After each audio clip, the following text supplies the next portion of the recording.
नेपरा ने हुकूमती दरखास्त पर घरेलू सारिफिन के लिए बिजली मजीद महंगी कर दी। तफसीलात के मुताबिक नेपरा ने बिजली की कीमत में 7.50 रुपए फी यूनिट तक इजाफे की हुकूमती दरखास्त मंजूर कर ली। घरेलू सारिफिन के लिए फी यूनिट बिजली की कीमत 42 रुपए 72 पैसे तक पहुँच गयी। नेपरा के फैसले के मुताबिक 200 यूनिट तक के प्रोटेक्टेड सारिफिन के लिए बिजली की कीमत में कोई इजाफा नहीं किया गया। नेपरा फैसले में कहा गया है कि 1 से 100 यूनिट तक के नॉन प्रोटेक्टेड घरेलू सारिफिन के लिए फी यूनिट बिजली 3 रुपए महंगी कर दी गई है और 1 से 100 यूनिट के नॉन प्रोटेक्टेड सारिफिन के लिए बिजली की फी यूनिट नई कीमत 16 रुपए 48 पैसे होगी। 101 से 200 यूनिट वाले सारिफिन के लिए 4 रुपए फी यूनिट इजाफा होगा। 201 से 300 यूनिट तक वाले सारिफिन के लिए बिजली की कीमत में 5 रुपए फी यूनिट इजाफा होगा। 301 यूनिट से 400 यूनिट तक 6 रुपए 50 पैसे फी यूनिट बिजली महंगी होगी। 400 से 700 यूनिट वाले सारिफिन के लिए 7 रुपए 50 पैसे फी यूनिट इजाफा होगा। इजाफे से औसत फी यूनिट टैरिफ 35 रुपए 42 पैसे से बढ़कर 42 रुपए 72 पैसे फी यूनिट हो गया। सेल्स टैक्स के नफाज के बाद फी यूनिट कीमत 50 रुपए तक पहुंच जाएगी। वफाकी हुकूमत नेपरा फैसले के बाद कीमतों में इजाफे का नोटिफिकेशन जारी करेगी। बुनियादी कीमत में इजाफे का इतलाक 1 जुलाई से होगा।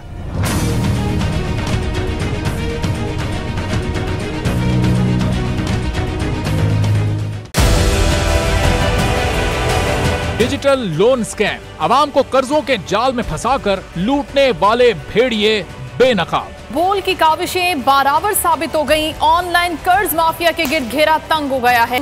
बोल ने दिया अपने आवाम का साथ, उठाई इस स्कैम के खिलाफ आवाज। बोल की डिजिटल लोन स्कैम के खिलाफ आगाही मुहिम की सबसे बड़ी ट्रांसमिशन 59% आवाम ने देखी अपनी स्क्रीन पर, क्योंकि बोल है पाकिस्तान का नंबर 1 न्यूज चैनल। सब्सक्राइब करें और बेल दबाएं ताकि कोई खबर रह न जाए।